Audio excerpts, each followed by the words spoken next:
Hello and welcome back, friends. We are back with yet another video on income tax returns. आज के इस video का topic रहने वाला है capital gains, specifically on properties. Properties पे अगर आप कैपिटल गेन कमा रहे हैं तो उसका गेन का कैलकुलेशन और उसकी reporting in that ITR of that financial year कैसे होने वाली है इस वीडियो में समझते हैं। सबसे पहले basic introduction. Capital gains tax जो है वो एक लेवाई है on the profit that you are realising on sale of a capital asset. अब कोई भी कैपिटल एसेट आप सेल कर रहे हैं, such as stock, mutual funds और इवन रियल एस्टेट जैसे कि घर या जमीन, तो उस पर जो आप प्रॉफिट कमा रहे हैं उस पर लगने वाले टैक्स को बोलेंगे कैपिटल गेन। टैक्स जो है वो जनरली कैलकुलेट किया जाएगा between the difference of your sale price and the cost of acquisition. ये बेसिक फॉर्मूला है कि बेचने की कीमत और आपने खरीदने की कीमत पे जो डिफरेंस निकाला वो प्रॉफिट माना जाएगा और उस पर लगेगा टैक्स। रेट्स क्या है वो डिपेंड करेगा आपके होल्डिंग पीरियड पे, कौन सा लॉन्ग टर्म है कौन सा शॉर्ट टर्म है, जानेंगे इस वीडियो में डिटेल में। सबसे पहले डिटरमाइन करेंगे कि आपका gain short term capital gain है या long term capital gain. Short term shortly for STCG and LTCG. Land and building और हाउस प्रॉपर्टी के लिए अगर आप किसी प्रॉपर्टी को 24 महीने यानी कि 2 साल से कम होल्ड करते हैं तो वो शॉर्ट टर्म गेन्स देगा। अगर उससे ज्यादा होल्ड करके फिर सेल करते हैं तो वो आपको लॉन्ग टर्म गेन्स देगा। स्टेप 2, कैलकुलेट करेंगे अपने कैपिटल गेन्स।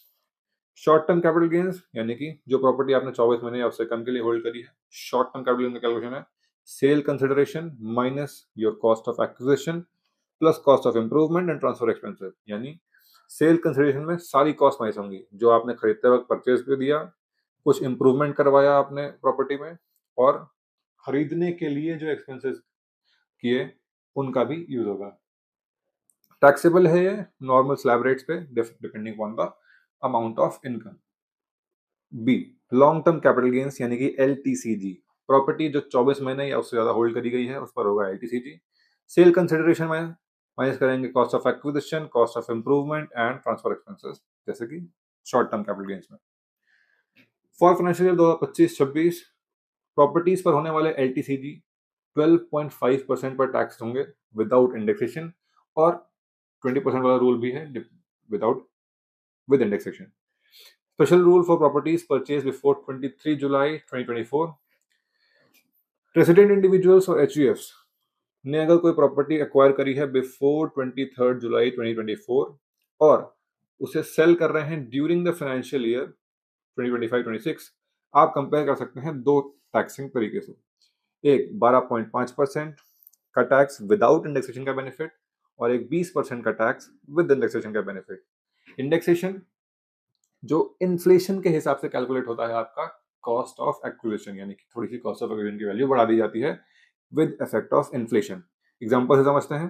लेट्स से आपका परचेज प्राइस है 20 लाख रुपए का, सेल प्राइस है 80 लाख रुपए का, ब्रोकरेज और रजिस्ट्रेशन एक्सपेंस आपने किया है 1 लाख का, तो कैपिटल गेन हो जाएगा आपका 80 लाख माइनस 20 लाख माइनस 1 लाख यानी कि 59 लाख रुपीज।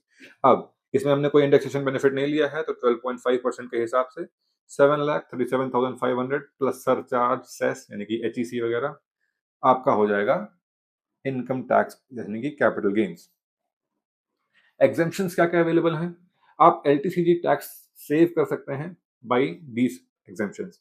सबसे पहले सेक्शन 54, री investments in another residential house, यानी कि आपने हाउस बेचा एंड हाउस परचेज किया तो आपने फंड्स को री इन्वेस्ट कर दिया, देन आपको एग्जेम्पशन मिल जाएगी of that capital gain tax. Section 54EC, अगर आप प्रॉपर्टी सेल करते हैं हाउस प्रॉपर्टी वगैरह, देन आप उनका इन्वेस्टमेंट कर देते हैं इन specified bonds with in 6 months जैसे कि आरडीसीएल वगैरह, तो आपको मैक्सिमम इन्वेस्टमेंट 50 लाख अगर करते हैं का बेनिफिट मिलता है तो आप 50 लाख तक का डिडक्शन ले सकते हैं, एग्जेम्पशन ले सकते हैं from capital gain. Section 54F, sale of non residential capital assets and investments in residential house. अगर आप नॉन रेजिडेंशियल कैपिटल एसेट को बेचते हैं और रेजिडेंशियल हाउस खरीदते हैं, यानी कि घर नहीं बेचा बट खरीदा घर, तो उस पर आप डिसीजन ले सकते हैं सेक्शन 54F में। ये थे एग्जेम्पशंस। अब जानते हैं अगर आपको कैपिटल गेन्स का टैक्स प्रॉफिट हुआ है, कैपिटल गेन्स हुए हैं, तो उन्हें शो कहां करना है आईटीआर में। सबसे पहले आईटीआर 2 में सैलरी इनकम है, हाउस प्रॉपर्टी इनकम है, कैपिटल गेन्स है और कोई बिजनेस इनकम नहीं है, तब आप आईटीआर फॉर्म 2 यूज करेंगे। वहीं शेड्यूल कौन सा भरना है आईटीआर 2 के अंदर? लैंड बिल्डिंग के शेड्यूल, सीजी के अंदर land building, you will need date of purchase, date of sale, consideration यानी कि amount of sale, stamp duty value section 50C के हिसाब से, कॉस्ट ऑफ एक्विजिशन यानी कि कॉस्ट ऑफ परचेज, अगर कोई इंप्रूवमेंट करी है तो उस पर लगा हुआ खर्चा, एंड कौन सी एग्जेम्पशन आप क्लेम कर रहे हैं अगर आप क्लेम कर रहे हैं तो। इन सारी वैल्यूज को आप यूज करेंगे, शेड्यूल सीजी में फिल करेंगे, देन आपका टैक्स कैलकुलेट हो जाएगा गेन कैलकुलेट होने के बाद। डॉक्यूमेंट्स जान लेते हैं। अगर आप कैपिटल गेन के लिए आईटीआर फाइलिंग कर रहे हैं तो आपको कौन से डॉक्यूमेंट्स की रिक्वायरमेंट होगी to use in that ITR. सबसे पहले परचेज डीड, सेल डीड जिसमें से आप purchase value, sale value, purchase date and sale date देखेंगे, इंप्रूवमेंट बिल्स यानी अगर आपने कोई खर्चा किया है तो उनके bills, brokerage and receipts, stamp duty value details, stamp duty के जो आप एक्सपेंसेस कर रहे हैं उनकी डिटेल्स रहेंगी, investment proof under section 54, 54EC and 54F। अगर आप इन तीनों सेक्शंस में से कोई भी एग्जेम्पशन क्लेम कर रहे हैं तो उसका प्रूफ आपको देना होगा with receipts and investments. Lastly capital gains account scheme deposit proof if applicable. अगर आप CGAS के अंदर अपना प्रॉफिट डिपॉजिट कर रहे हैं तो उसके लिए भी आपको डिपॉजिट का प्रूफ देना होगा if you want to claim that exemption provided by that. So that was all about long term and short term capital gains जो आप कमाते हैं by sale of your properties and house properties. ऐसे ही और informative videos के लिए हमारे साथ जुड़े रहिए on advice brain. Thank you very much.